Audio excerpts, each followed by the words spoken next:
हिंद, जय भारत।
ఇది మన భారతదేశం సింధూర్ ఆపరేషన్ సింధూర్ అలా సక్సెస్ అయ్యి మన ప్రపంచ దేశాల్లోనే ఒక ఘనత వచ్చిందండి మన దేశానికి. ఒక చెడు మీద మంచి యుద్ధం సాధించినట్టు మోడీ గారు మంచి ప్రయత్నం చేశారు. దానికి మన చంద్రబాబు గారు కూడా మంచి సహకారం అందించారు ఆయన మాటల్లో. ఆ స్ఫూర్తితోనే వాళ్ళందరం మన దీనికి సక్సెస్ చేయాలని నడుస్తున్నామండి. యుద్ధం ఆపేశారు కదా, కొనసాగించాలంటారు లేకపోతే ఆపేయమంటారు? కొనసాగించాలి అంటే ఒక్కడ పరిస్థితులను బట్టండి. కాశ్మీర్ ఎప్పుడు మందే, దానికి మోడీ గారు ఏం చెప్తే అదే. ఆయన అనుకూలాన్ని బట్టి మేమందరం ఆయనకి ఓటేస్తాం. ఎందుకంటే మన దేశం మీద నష్టం జరిగితే మనం భరించలేం కదండి. పక్క దేశం సంగతి తర్వాత, మన ఇల్లు బాగున్నాకే పక్కిల్లు కదా మన. అందుకని మోడీ గారు ఏం చెప్తే అదే. అక్కడ యుద్ధం చేయాలి అంటే చేయాలి. నెక్స్ట్ టైం కూడా మోడీ గారు రావాలి. ఖచ్చితంగా మోడీ గారు లాంటి ప్రధానమంత్రి కావాలని కోరుకుంటున్నాం మేము. కాంగ్రెస్ రాకూడదా? కాంగ్రెస్ కూడా వాళ్ళు కూడా మంచి వ్యక్తులు, కాకపోతే కాంగ్రెస్ ఉన్నప్పుడు ఎక్కువ మన ఇండియాలో బాంబు బ్లాస్టులు కానీ బాంబ్ బ్లాస్టులు జరిగినాయిలేండి. అది తిరిగి దాడి చేయలేదు, తిరిగి దాడి చేయలేదు. ఇప్పుడు రివెంజ్ తీర్చుకుంటున్నారు మోడీ గారు. ఇన్నాళ్ళు మనకు జరిగిన నష్టం మొన్న హైదరాబాద్లో కొన్ని సంవత్సరాల క్రితం హైదరాబాద్లో జరిగింది కాంగ్రెస్ గవర్నమెంట్లోనే. అప్పుడు చాలామంది నష్టపోయారు. అందులో చాట్లోను, గోకుల్ చాట్లోను అక్కడ చాలామంది నష్టపోయారు. అలాంటి నష్టం మళ్ళీ జరగకూడదని మోడీ గారు రియాక్షన్ చూపించారు. దీనికి మంచి సక్సెస్ సాధించాం. కాకపోతే చెడు మీద యుద్ధమేనండి అది. వాళ్ళ ప్రజల్ని ఏమి ఇబ్బంది పెట్టాలని కాదు, పాకిస్తాన్ ప్రజల్ని ఇబ్బంది పెట్టాలని ఎలాంటి అభిప్రాయం ఎవరికి లేదు, ప్రజలకు కూడా లేదండి, అలాగే సైనికులకి లేదు, ప్రధాని గారికి కూడా లేదు. కాకపోతే చెడు మీద యుద్ధం ఖచ్చితంగా జరగాలి. అదండి. వచ్చారనుకుంటా చంద్రబాబు. థ్యాంక్స్ అన్న. Thank you.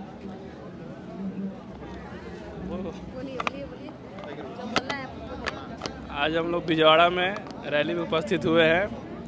ये ऑपरेशन सिंदूर के रिगार्डिंग चल रहा है और जैसा कि आपको पता है कि भारत ने पाकिस्तान पे ऑपरेशन सिंदूर के रिगार्डिंग काफ़ी बड़ा हमला किया है, मिसाइल अटैक भी किया है, उनके एयरफोर्स बेसेस को भी तबाह किया है। ये आतंकवादियों को सिखाने के लिए एक बहुत ही अच्छा भारत का प्रयास है। Thank you. సింధూర్ సక్సెస్ కోసం దివ్యాంగుల తరపున మేము వీర వసంత గ్రూపుల నుంచి మన తిరంగలో పార్టిసిపేషన్ చేయడానికి వచ్చామండి. మన సైనికులకి హృదయపూర్వక థ్యాంక్స్ చెప్తున్నాం. Thank you so much. మన బార్డర్లో వాళ్ళందరూ మన కోసం ఎంతో పోరాడుతున్నారు. సింధూర్ సక్సెస్ అయినందుకు మేము ఎంతో హ్యాపీగా ఉన్నాం.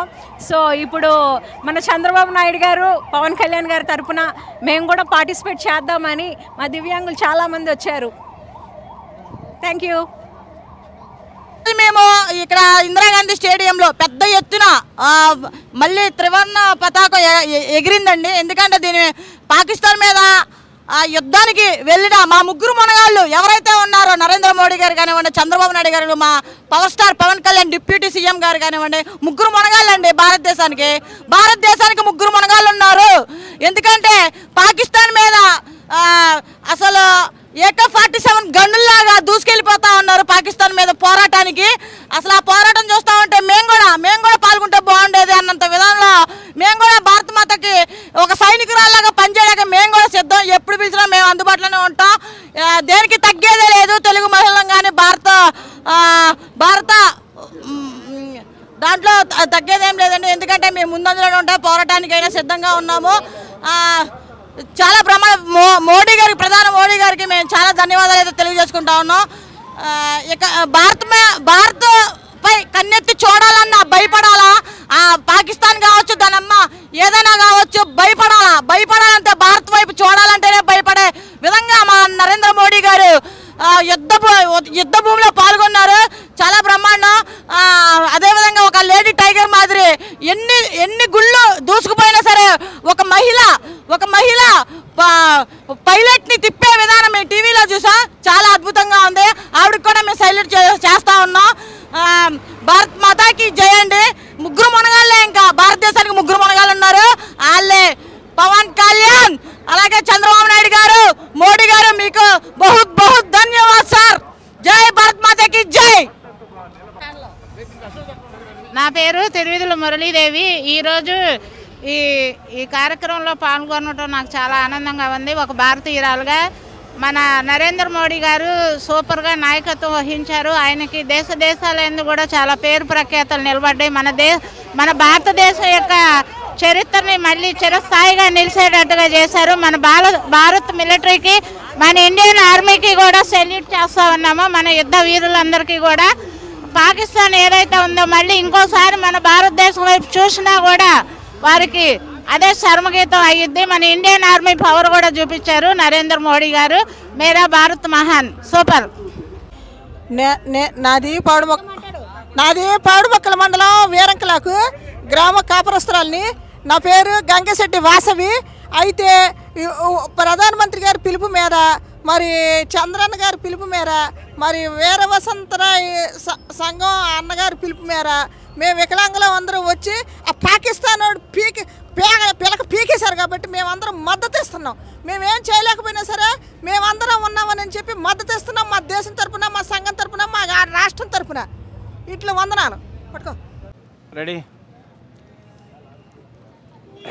ఏపీ వీరవసంత దివ్యాంగుల సంక్షేమ సంఘం రాష్ట్రంలో ఉన్నటువంటి 22 లక్షల మంది దివ్యాంగుల హక్కుల కోసం పనిచేసేటటువంటి ఒక సంస్థ. రాష్ట్ర అధ్యక్షులు మల్లెల లక్ష్మీనారాయణ మాట్లాడుతున్నాను. ఈ రోజున నరేంద్ర మోడీ గారి, మన దేశ ప్రధాని, నిజాయితీపరుడు, కార్యదీక్ష పరుడైనటువంటి నరేంద్ర మోడీ గారి యొక్క పిలుపు మేరకు దేశం మొత్తం కూడా ఈ రోజున తిరంగా యాత్ర జరుగుతున్నది. మతపరమైనటువంటి పద్ధతిలో మన నుండి విడిపోయినటువంటి దాయాది పాకిస్తాన్ దేశం మరి ఆ రోజు నుంచి ఈ రోజు వరకు కూడా మతపరమైనటువంటి ఇబ్బందులు పెడుతూ టెర్రరిస్టులను పెంచి పోషించి మన మీదకి ఉసుగొలిపి మన భారతదేశాన్ని అస్థిరపరచాలనేటటువంటి ఒక ఉద్దేశంతో అనేకమైనటువంటి ఒక హింసాకాండలు, అనేకమైనటువంటి ఇబ్బందులు మనల్ని పెడుతూ తన యొక్క కుటిల బుద్ధితోటి మరి మొన్న ఇప్పటికే మరి ముంబై తాజ్ హోటల్ మీద దాడి కానివ్వండి, మరి పుల్వామా దాడి కానివ్వండి, మరి అట్లాగే పార్లమెంటు మనం అతి పవిత్రంగా మరి చూసుకునేటటువంటి పార్లమెంటు భవనం మీద కూడా దాడి చేయటం కానివ్వండి, మరి ఉరి సెక్టార్లో ఉన్నటువంటి మన బేస్ క్యాంపుల మీద దాడి చేయటం కానివ్వండి, మరి చిట్ట చివరికి వాళ్ళ పాపం పండి పెహల్గాంలో మరి విహారయాత్రకు వెళ్ళినటువంటి మన భారతీయ సోదరుల యొక్క భార్యల ముందే మరి వాళ్ళ యొక్క ప్యాంటులు ఇప్పదీపించి మతపరమైనటువంటి యొక్క మారణకాండ సృష్టించి మన ఆడబిడ్డల యొక్క పసుపు కుంకుమ చెరిపేసినటువంటి యొక్క ఈ పాకిస్తాన్ ఉగ్రమూకలు వాళ్ళందరినీ కూడా బుద్ధి చెప్పడం కోసం నరేంద్ర మోడీ గారు మరి యొక్క వాళ్ళకి సింధూర్ ఆపరేషన్ తో అక్కడ ఉన్నటువంటి ఉగ్రమూకల్ని కూడా వాళ్ళ స్థావరాలను కూడా నేలమట్టం చేసి మన యొక్క ఆడబిడ్డల యొక్క సింధూరానికి ఆడబిడ్డల యొక్క వాళ్ళ యొక్క బాధకి ఓదార్పు ఇవ్వడం జరిగింది. కాబట్టి మన యొక్క భారతదేశంలో మేము కూడా దివ్యాంగులం అయినప్పటికీ, అవిటి వాళ్ళం అయినప్పటికీ, కళ్ళు లేని వాళ్ళం అయినప్పటికీ, కాళ్ళు లేని వాళ్ళం అయినప్పటికీ, అవయవ లోపంతో ఇబ్బందులు పడుతున్నా కూడా ఈ దేశ రక్షణలో ఈ యొక్క దేశానికి ఏ ఆపద వచ్చినా మా శక్తి మేరకు మేము కూడా దేశానికి అండగా ఉంటాం అని యొక్క సంకేతం ఇవ్వటం కోసం ఈ రోజున మా ఏపీ వీరవసంత దివ్యాంగుల సంక్షేమ సంఘం ఈ యొక్క తిరంగా యాత్రకు మరి గద్దె రామ్మోహన్ రావు గారి యొక్క నాయకత్వంలోనూ, అట్లాగే మాజీ కేంద్ర మంత్రి సుజనా చౌదరి గారి యొక్క నాయకత్వంలో ఈ కార్యక్రమాన్ని మేము తీసుకోవడం జరిగింది. ఈ సందర్భంగా గౌరవ ముఖ్యమంత్రి ఎన్డీఏ కూటమి యొక్క అధినేత నారా చంద్రబాబు నాయుడు గారిని మేము మా యొక్క సమస్యలను కూడా విన్నవించుకునేటటువంటి అవకాశం మరి 2023లో మా యొక్క దివ్యాంగులకు స్థానిక సంస్థల్లో 5% రిజర్వేషన్ ఇస్తారనే వారు మంగళగిరి పార్టీ ఆఫీసులో చెప్పి ఉన్నారు. మా కోరిక మేరకు మరి ఒక 6-7 నెలల్లో ఈ యొక్క రాష్ట్రంలో స్థానిక సంస్థలు రాబోతున్నాయి. కాబట్టి వారు ఇచ్చిన మాట ప్రకారం మా దివ్యాంగులకు మమ్మల్ని కూడా మనుషులుగా గుర్తించి మాకు స్థానిక సంస్థల్లో పోటీ చేసే అవకాశం 5% రిజర్వేషన్ ఇమ్మని, అట్లాగే గతంలో ఎన్టీ రామారావు గారి యొక్క ప్రభుత్వంలో మా దివ్యాంగులకు ప్రత్యేకమైనటువంటి కాలనీలు ఏర్పాటు చేసేవారు. మరి ఇప్పుడు అవన్నీ కూడా కాలగమనంలో కనుమరుగైపోయినాయి. మరి మామూలు సకాలంకుల మధ్యన మాకు అనేకమైనటువంటి ఇబ్బందులు ఉన్నాయి. కాబట్టి మాకు ప్రత్యేక కాలనీలు కూడా ఏర్పాటు చేయమని ఈ సందర్భంగా గౌరవ చంద్రబాబు నాయుడు గారిని, మరి ఉప ముఖ్యమంత్రి పవన్ కళ్యాణ్ గారిని కోరుతున్నాం. అట్లాగే మా యొక్క దివ్యాంగ జాతికి పట్టినన్నం పెట్టడం కోసం మా బాధలను ఆలకించి 3,000 రూపాయల పింఛన్ని ఏకంగా 6,000 రూపాయలకి పెంచినందుకు, అట్లాగే 5,000 రూపాయల పింఛన్ని 15,000 రూపాయలు పెంచినందుకు వారికి ఈ సందర్భంగా మేము ధన్యవాదాలు తెలియజేసుకుంటున్నాం. మరి ముఖ్యమంత్రి గారు మాకు అవకాశం ఇస్తే మా సంఘం ఆధ్వర్యంలో వారిని వేలాది మందితో మరి ఘనంగా సన్మానం చేసుకునేటటువంటి యొక్క అవకాశం కూడా వారు మాకు ఇవ్వమని ఈ సందర్భంగా కోరుతున్నాం. జై దివ్యాంగ, జై జై దివ్యాంగ, జై భారత్ మాతాకి, భారత్ మాతాకి, భారత్ మాతాకి మాతరం. భార్యల ముందే భర్తల్ని కిరాతకంగా చంపిన వాళ్ళని పాకిస్తాన్ ఉగ్రవాదుల్ని హతమార్చినందుకు మన భారతదేశాన్ని చాలా గర్వపడుతున్నానండి. ఈ భారతదేశంలో పుట్టినందుకు మనం వికలాంగులమైన మేము వాళ్ళకి చాలా మద్దతు పలకాలని మేమందరం కూడా ర్యాలీలో పాల్గొనడానికి మేము సైతం వచ్చామండి. మాది వీరవసంత దివ్యాంగుల సంస్థ అండి. దానిలో మేము అందరం కూడా చాలా గర్వపడుతున్నామండి వికలాంగులుగా పుట్టడం అనేది. మా మల్లెల లక్ష్మీనారాయణ గారు మమ్మల్ని ఎంతో ప్రోత్సహించి ఈ ర్యాలీకి తీసుకొచ్చారు. కానీ మమ్మల్ని అనుమతించట్లేదని మాకు చాలా బాధగా ఉందండి. చాలా బాధగా ఉందండి. మా వెహికల్స్ మేము నడవలేను కాబట్టి మేము వెహికల్స్ వేసుకొచ్చామండి. వాళ్ళ వెనకాల మేము కూడా మద్దతుగా నడవాలని మేము చాలా ఆశతో వచ్చామండి. కానీ మీరు ఇట్లాగా మమ్మల్ని తాళ్ళు కట్టి బంధించడం అనేది మేము చాలా బాధపడుతున్నాం, హర్షం వ్యక్తం చేస్తున్నామండి. జై భారత మాతాకి జై. హాయ్ అండి.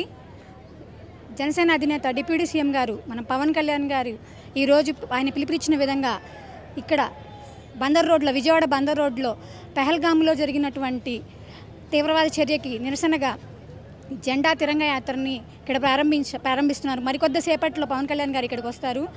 పవన్ కళ్యాణ్ గారు ఎంత చెప్పినా కూడా ఆయన గురించి చాలా తక్కువేనండి. ఎందుకంటే 2014లో పార్టీ పెట్టిన దగ్గర నుంచి ఈ రోజు వరకు 2019లో ఆయన ఓడిపోయినా కూడా మా కోసం అని చెప్పి ఆయన వెనక్కి తగ్గకుండా ఇప్పుడు మళ్ళీ 2024లో తక్కువ సీట్లు తీసుకున్న మొత్తం 100% స్ట్రైక్ రేట్ ఇచ్చి ఇప్పటి వరకు ఏ ఒక్క పార్టీ అలాంటిది లేదు. ఒకేసారి 100% స్ట్రైక్ రేట్ ఇచ్చినది. పవన్ కళ్యాణ్ గారు ఈ రోజు వరకు ఏదో ఒకటి దాన ధర్మాలు చేస్తూనే ఉన్నారు. ఒక్కటానికి చెప్పడానికి కదా, ఆయన సీఎం అవ్వకముందు నుంచే గుప్తదానాలు కానీ నార్మల్ దానాలు కానీ చాలా చేశారండి. ఇప్పుడు ఆయన సీఎం అయిన తర్వాత ఇంకా ఎక్కువ చేస్తున్నారు. పేదల పక్షాన ఉండే ఏకైక నాయకుడు ఎవరైనా ఉన్నారా అంటే చాలామంది రంగాగారితో పోలుస్తారు. ఆ రంగాగారి తర్వాత ఇంకో రంగాగారు మా పవన్ కళ్యాణ్ గారు అని మేము గర్వంగా చెప్పుకుంటున్నాము.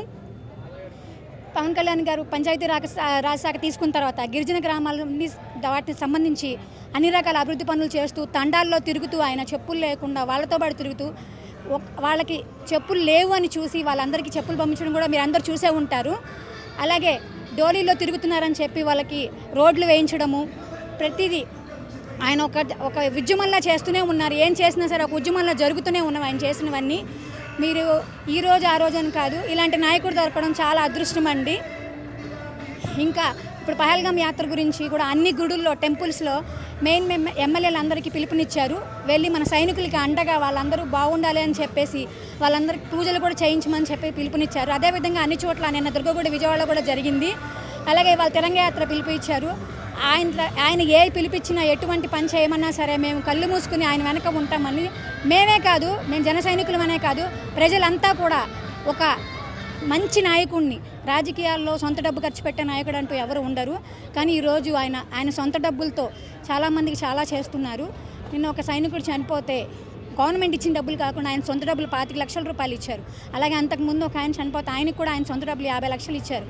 ఇలా చెప్పుకుంటూ ఉంటే ఎంత చెప్పినా కూడా ఎంత టైం అయినా కూడా చాలదు. పవన్ కళ్యాణ్ గారి గురించి చెప్తూ ఉండాలి అంటే ఒకటి కాదు రెండు కాదండి. ఎవరైనా ఆడపిల్లలు అన్యాయం జరిగిందంటే వాళ్ళకి ఆయన ముందుండి ఆ పిల్లలకి తగిన న్యాయం చేసేట్టు చూసింది. దేవీనగర్ నుంచి అండి. దేని గురించి వచ్చారు? తిరంగా ర్యాలీ కోసం. అంటే ఈ ర్యాలీ ఏంటి, అసలు ఎందుకు జరుగుతుంది? ఆపరేషన్ సింధూర్ సక్సెస్ అయినందుకు ర్యాలీ చేస్తున్నారు, దానికోసం వచ్చాము. దాని మద్దతుగా వచ్చారంట. అసలు ఈ ర్యాలీ చేయడం ఉద్దేశం ఏంటండి? ర్యాలీ గురించి అని చెప్పి మీరు అందరూ వచ్చారు. అవునండి. ఇక్కడ అంతా బాగానే ఉందండి, బాగుంది, ఏం ఇబ్బందులు ఏం లేవు. ఏం లేదా? ఇలా జరగడం మీకు బాగుందా? బాగుంది, చాలా సంతోషంగా ఉంది. చాలా సంతోషంగా ఉంది అంటారా? అదే దేశంలో వెళ్ళి మనం పోరాడలేకపోయినా సరిహద్దుల్లో ఇక్కడ చేసామంటే జస్ట్ ఇలా పాల్గొన్నందుకన్నా సపోర్ట్గా నించున్నందుకు బాగుంది అంటారా? ఓకే, థ్యాంక్ యూ అండి. థ్యాంక్ యూ అండి. ఇవాళ పాకిస్తాన్ మీద యుద్ధం భారతదేశం మొదలుపెట్టి ముగిసిన సందర్భంగా వాళ్ళకి తగిన బుద్ధి చెప్పడం అయితే జరిగింది. ఇవాళ భారతదేశం ముగించడం వల్ల భారీ ర్యాలీ చేయడం అయితే జరిగింది. వాళ్ళ నారా చంద్రబాబు నాయుడు గారు, పవన్ కళ్యాణ్ గారు, మోడీ గారి ఆదేశాల మేరకు పురంధేశ్వరి గారు వాళ్ళ బందర్ రోడ్డు స్టేడియం దగ్గర నుంచి బెంచ్ సర్కిల్ వరకు కూడా వాళ్ళ ర్యాలీ అయితే మొదలెట్టామండి. ఇవాళ మొన్న పేరేంటి యుద్ధంలో చనిపోయిన 26 మంది కూడా వాళ్ళకి మేము సంజీగా భావంగా కూడా వాళ్ళ ర్యాలీ అయితే మొదలు పెట్టబోతున్నాం. వాళ్ళని కని పెంచి వాళ్ళ దేశానికి అప్పచెప్పడం అయితే జరిగింది. వాళ్ళ తల్లులకి వాళ్ళకు మాత్రం రుణం అయితే తీర్చుకోలేని ఇదైతే ఉంది. వాళ్ళు ఎప్పుడూ కూడా